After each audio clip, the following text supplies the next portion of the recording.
Here with second-year Northwestern State volleyball coach Sean Kiracofe off a 1-2 showing in Alabama. And coach, are you glad to be done with going to Alabama? It's 2 weeks in a row. It's a long trip. Nothing against the state, but for now, but maybe next year.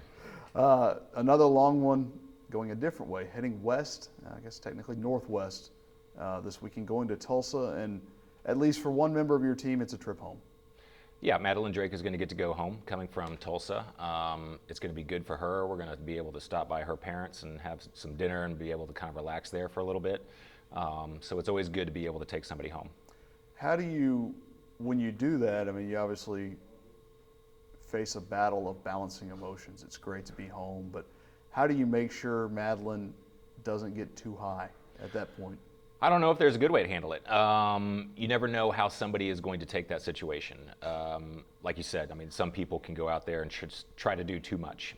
It's very possible, and it's just kind of, I don't know, making sure the routine is the same, talking to them about responsibilities, reminding them as we begin that first set on what they're responsible for doing, and just try to get their mind off of being home, who's in the stands, and playing in a gym that they're familiar with.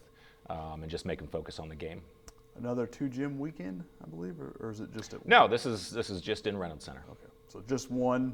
So yes. That's good. You don't have to bounce around exactly, Tulsa. Yeah, logistically much easier. But a very interesting field in that you have the two Tulsa teams. You have Tulsa and Oral Roberts, and then you have Louisiana Tech. Yes. So instead of driving an hour and a half to play Louisiana Tech, Yeah. you get to drive 8.5 or 9 hours. So good success thus far against Louisiana teams. What do you see from this field starting with Louisiana Tech? Louisiana Tech is a pretty big team, and like you said, just another opportunity to compete against somebody that's within the state of Louisiana, which is always good, and something that we get up for. I mean, everyone's looking forward to those types of matches. Oral Roberts is athletic at the pins, and they were very long in the middle last year when we saw them at Ole Miss, and they have a player that is, and I'm not going to insult her by trying to pronounce her name, but has the most swings pretty much almost than anybody in the country right now. So I mean, they trust her, and we know she's going to be able to get things done. So now it's a matter of if we can slow everybody else down, and be able to find weaknesses in that way. Tulsa lost a lot from when I played them last, because I was in the conference with them. But they've had some people really step up, and they've had a great beginning of the year, and so it'll be interesting to see how they're going to go about attacking us. They're going to be a little bit more athletic, top to bottom, but we've faced teams like that so far, and we've been able to compete with them. You've been able to kind of feed Lauren Agan and Alexis Warren on the outside the first couple of weeks. This weekend, the win against Lehigh certainly sets 2, 3, and 4. Victoria Harris, Reagan Rogers came in. You've talked about waiting for their opportunities. Also, you've got to think that helps you develop a little bit of depth just in case something, knock on wood, doesn't happen, but it does happen. Yes. Right from the beginning of the year, we spoke about that I felt that we were better just for the fact that we were deeper. And that showed up against the match versus Lehigh. Our starters, specifically Alexis and Lauren, didn't have the match that we've been accustomed to seeing from them. But, I mean, it's an accomplishment in itself that we can go to the bench for 2 people now and be able to get a performance that's going to help us get a win.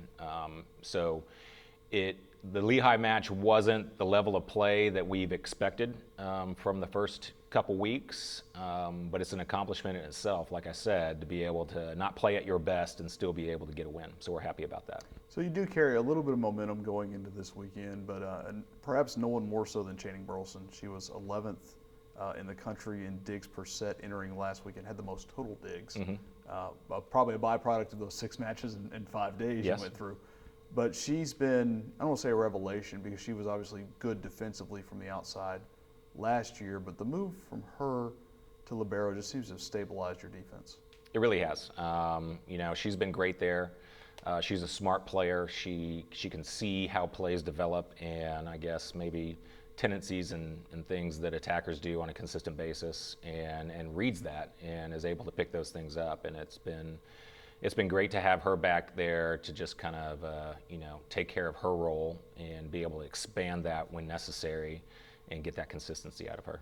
And you talked about that's a freshman to a sophomore, and we'll go to a senior real quick. Natalie Yeager, pushing toward 2,000 assists for her career. That's a pretty good accomplishment for a program that she would be I believe, the 7th in school history to get there, and it kind of just shows the consistency she's had throughout her career.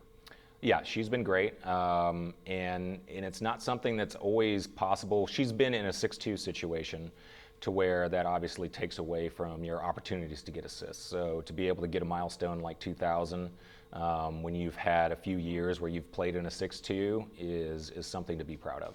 And for those of you who are not volleyball centric, a 6-2 is? When you have 2 setters running the offense. So they only run the offense when they're in the back row. So it cuts your time on the court down by half. All right. Thank you, Coach. Thank you.